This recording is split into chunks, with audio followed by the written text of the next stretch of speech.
Tsuki,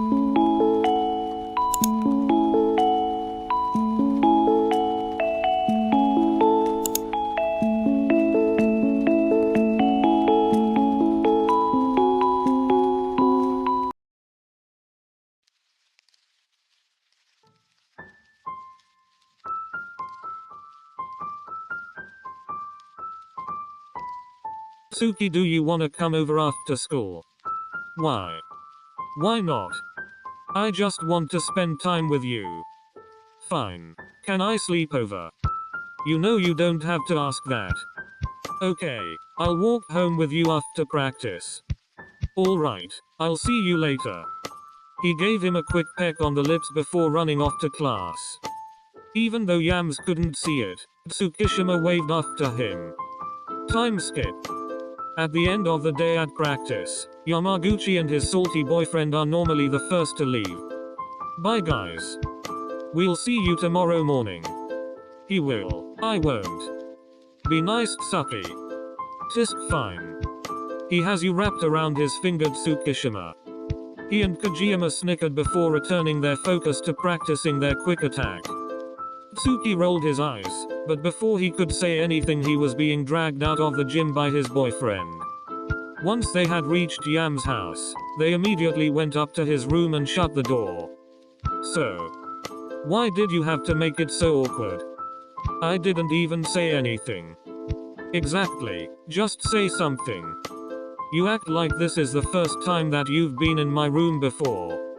Tsukishima's face flushed and he turned to look away, making Yamaguchi giggle. I'm going to change. I'll be right back. Once he left the room, Tsukishima's head became filled with intrusive thoughts. He's so nice and honest and kind and sweet. How can he be dating someone like me? And he has me wrapped around his finger? Is he trying to change me? His thoughts were suddenly interrupted when he saw his boyfriend's freckled face pop into view. I'm pretty tired, so I'm going to get in bed. How about you? Fearing his voice would betray him, he just nodded in response.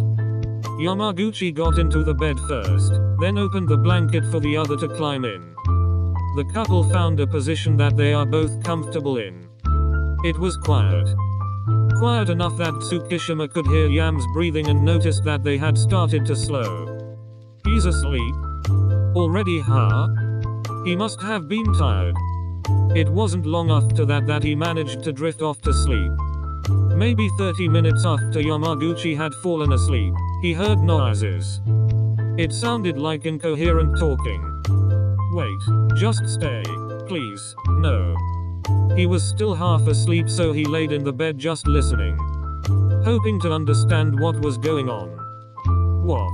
No, come back. I swear I'll do better. Now he was absolutely sure that he wasn't hearing things. Tsuki? Is that you? He got no response. Yamaguchi rolled over to find his boyfriend shaking and trembling and his breathing was ragged. Stop it. Stop it. No, it's not. It's not true. You don't mean that. Yamaguchi, please. Wait, why is he saying my name? Is he dreaming? It's probably a nightmare. Tsuki, wake up. You're just dreaming. He started to shake him so that he would wake up. Tsukishima woke up with a start. He shot up, which was something Yamaguchi was not prepared for. Yams. It's okay, it's okay. I'm right here. For the first time in a long time, Tsukishima was the one who fell into the other's embrace. Yamaguchi hugged him and rubbed his back. Why are you with me? What do you mean? As in, why am I dating you? Yams felt him nod against his shoulder. Why wouldn't I date you? You're so awesome and talented in everything you do, especially volleyball. I look up to you. I want to be able to have your skills one day. But for now, I'm just a pinch server.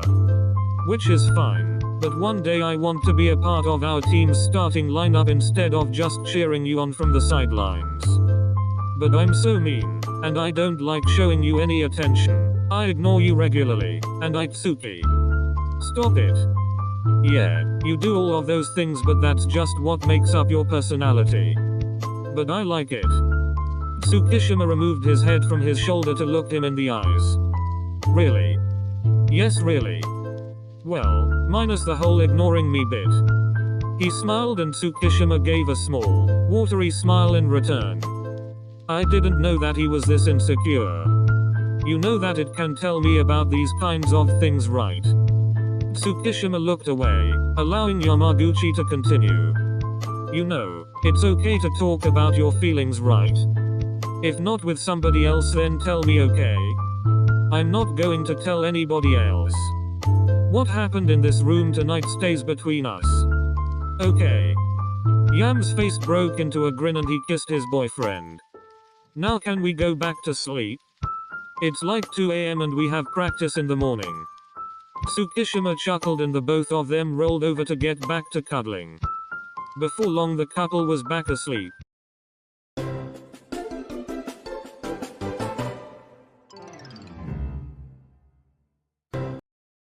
Suna. The sleepy-looking middle blocker turned around at the mention of his name. What's up, Mia? Do you have any plans for this weekend?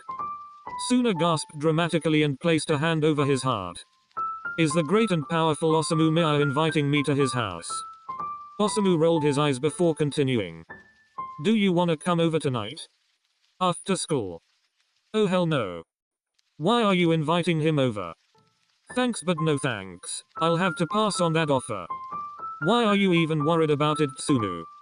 You're going to be with your boyfriend all weekend. Oh, the other half isn't going to be there. Nah, he's going to be gone.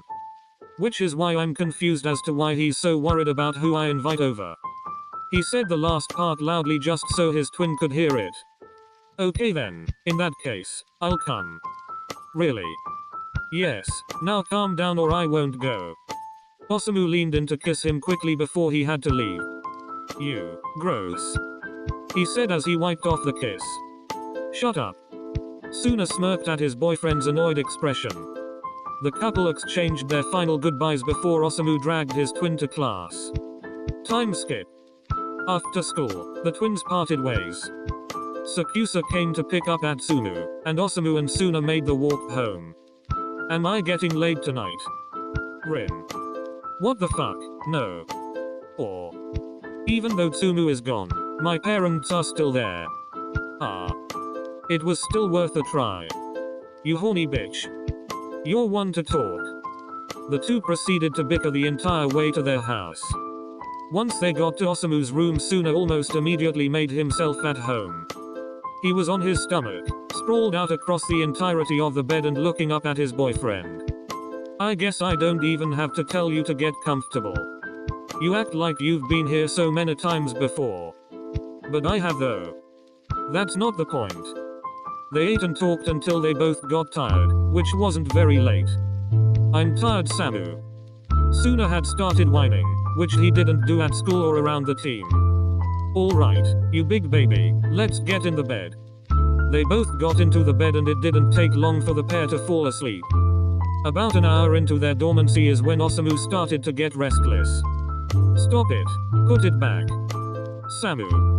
No, don't. Don't do it. Samu, stop. Go back to sleep. Rintaro was irritated that his sleep was interrupted. He sat up and stared blankly at Osamu. Samu, shut up. No. Tsumu. Tsumu, stop it. Put them back. Wait. Is he still asleep?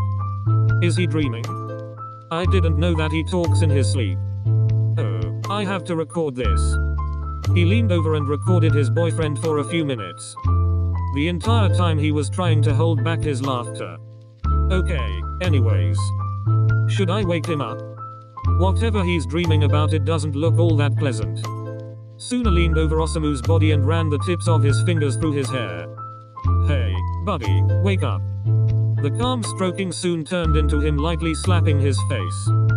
The gray-haired twin slowly woke up and brushed the other's hand out of his face. Rin, what are you doing? Once he was awake enough to be coherent, Suna leaned back to his previous sitting position. You were sleep-talking. You weren't saying my name though. I think you were having a nightmare or something. What? You kept saying the other twin's name. Atsumu. Yup. What were you dreaming about? Because it obviously wasn't me. Oh, I had a dream that Atsumu had stolen the 𝕂𝕦𝕦𝕟𝕒 that was in the fridge. It was silent. Suna was wearing his normal blank expression, but it had a hint of confusion and annoyance. Seriously? Yeah. Lying ass bitch stole my food. Oh fuck you. When? I'm not even in the mood. Good night, 𝕒𝕤𝕦𝕦𝕜𝕚. What did I even do this time? Good night. He rolled over and he had his back to him, leaving Osamu staring at him in shock and confusion.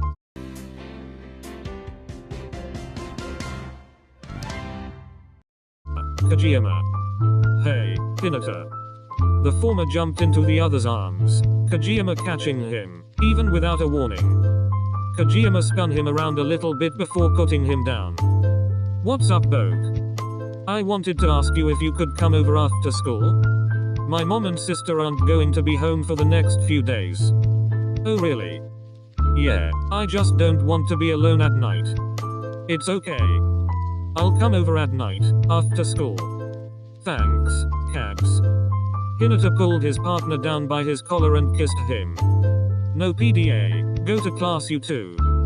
Hinata smiled against his lips and pulled away. I'll see you later.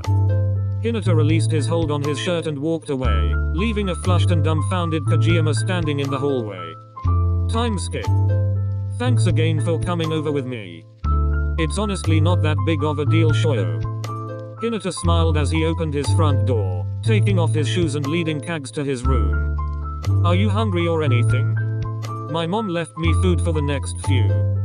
He was cut off by his boyfriend wrapping him in his arms and throwing the both of them on the bed. Kags. Stop it, get off. I missed you. We've been in class all day, what do you mean? I meant just spending time with you alone. You're not getting any dick if that's what you're trying to hint at. Kageyama groaned and buried his face into his chest more, which made 𝕄𝕂𝙳𝙳 laugh a little. Kags could hear his laugh reverberate in his chest. Kageyama tangled both of their legs together and moved them around so that they were both comfortable. The two made small talk until they were soon lulled to sleep. Boke. No, please, I didn't mean it. Kags. Hinata sat up slowly and rubbed the sleep out of his eyes. I'm so sorry. What's wrong? Why are you sorry? Did you do something?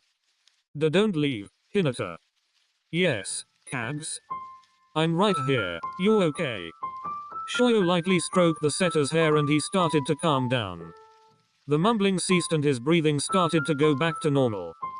Hinata continued to talk to him and softly ran his fingers through his hair. It didn't take long for Kageyama to eventually stir and wake up. Hinata. Hey baby. Why are you awake and staring at me? Kageyama looked up at him, his eyes demanding sleep. Hinata moved the hair out of his boyfriend's face. You were having a nightmare. Hit with the sudden realization, he put his face against the crook of Hinata's neck and clutched his shirt tighter.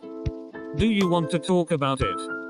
As soon as he said those words, his boyfriend let out a small sob. Whoa, wait, hold on.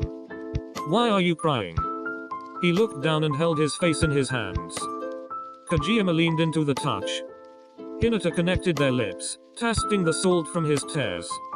I'm sorry. No, baby, it's fine. It was so bad. Please tell me that you won't leave me.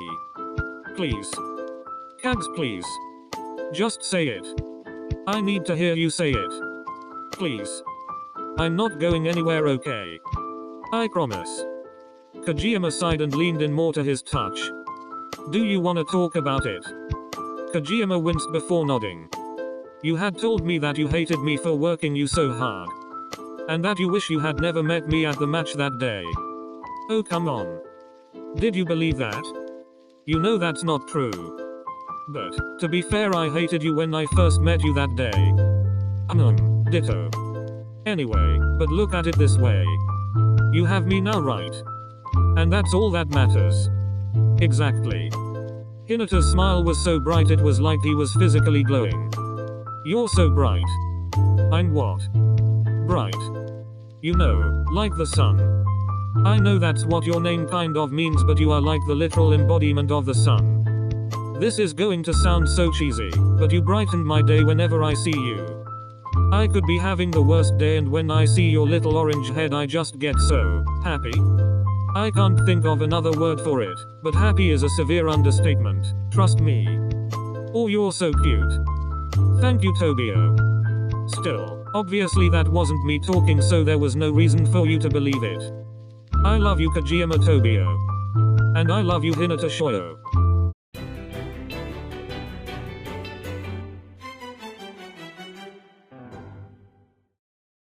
Hey Akaashi. Bokuto. Akaashi was tackled into a hug by Bokuto. Even though he was fully prepared for the impact, he still stumbled back and fell over onto the gym floor. Bokuto rolled them over so that Akaashi was now on top of him. I missed you, baby owl. Akaashi peppered kisses all over his face. The last kiss he placed on his lips, and they didn't pull apart until they needed air. I'm guessing you missed me too. Akaashi nodded against his chest. I didn't know that you were going to be coming today. Bokuto had been invited to a training camp for 2 weeks, but it had been cut short due to issues with booking one of the venues. It ended early. I know that this camp would have benefited you and helped you more, but I'm glad it did end early. So am I. Kuru said that I was starting to go into my emo mode too often. Now I'm especially glad that it ended early. Your reputation amongst other aces and spikers would have been ruined. Let's not worry about that right now. Bokuto wrapped his arms around him and flopped back onto the ground. They stayed like that for a long time, just talking and catching up over the past week and a half. Akaashi cut off Bokuto mid-sentence to tell him something. Bokuto-san. Yes, Kashi. We can't stay here on the gym floor forever. Yeah, we can. But we can't. He sat up as he said this and rolled off of Bokuto. Come on, get up. We can go back to my house. Can I? And yes, you can spend the night. They walked out of the gym together hand in hand. Time skip. Hey, Mom. I'm home. Bokuto's here with me. He didn't even wait for her response before going upstairs to his room and closing the door. You've been in here before. Make yourself at home, babe. He threw his bag down and started unbuttoning his shirt. Stripping for me already? I haven't even been back a full day yet. Maybe I just missed you that much. Do you know how long I've been waiting for you, Bo? Bokuto's ears turned red and it soon spread across his face. He was always flirting with him, but Akaashi either never gave in or just didn't respond. This time, he responded, let alone flirted back. Believe it or not, what he had said didn't register inside of Akaashi's brain, so he stood there confused about why his boyfriend was a blushing mess. Oh wait. Sorry, Bo. I didn't mean it like that. Oh okay. I'll be right back. I'm going to get us some snacks. Akaashi smiled and left the room in a hurry. Holy shit. My heart needs to stop beating so fucking fast. Oh my god, what the fuck? Okay. A few minutes later, Akaashi had come back with snacks and they were back to normal. They had stayed up almost half of the night just talking about what had happened to each other while they were separated. Now, they were fast asleep, Akaashi laying on top of Bokuto and Bokuto was only halfway on the bed. Kashi. Well, what are you doing? Stop it. Bo. Kashi, you don't mean it. I love Kotaro? Who are you talking to? Bokuto started trembling underneath him. What the hell is going on? You're lying. He started whimpering and he gripped Akaashi's shirt. No. Bo. Wake up. You're just dreaming. Kashi. He screamed and sat up, coming face to face with a worried looking Kiji. What did you do? What? Bokuto pushed him off of his chest and stood up and walked to the door. He stopped when he felt someone grab the back of his shirt. Kotaro, please. Stop. Just talk to me, okay? What happened? Kiji placed his forehead on his back and wrapped his arms around him. What did you do while I was gone? Nothing. I did what I normally do. What are you getting at? You didn't cheat on me, did you? No. Why would I? He grabbed the other's arm and spun him around to face him. Kashi pushed Bokuto's unspiked hair out of his face. Did you have a nightmare? A nod. What did you see? Did I cheat on you or something? Another nod. It's okay. But, you should know by now that I could never do something like that. Bokuto started to cry more as his boyfriend continued to talk. I'm sorry. He mumbled and buried his head into Kashi's neck. You don't have to say sorry, Bo. Okay. Can we go back to bed now? We can talk about it more in the morning. He intertwined their fingers and dragged them back to bed. Bokuto laid down first and opened his arms for Akaashi. Once they were both comfortable, Akaashi traced shapes and patterns and words on Kotero's arms and made him guess what they were. They talked and laughed and did anything to take their minds off of what had just happened. They would talk about it in the morning, but for now, they just wanted to enjoy each other's company. And it goes a little something like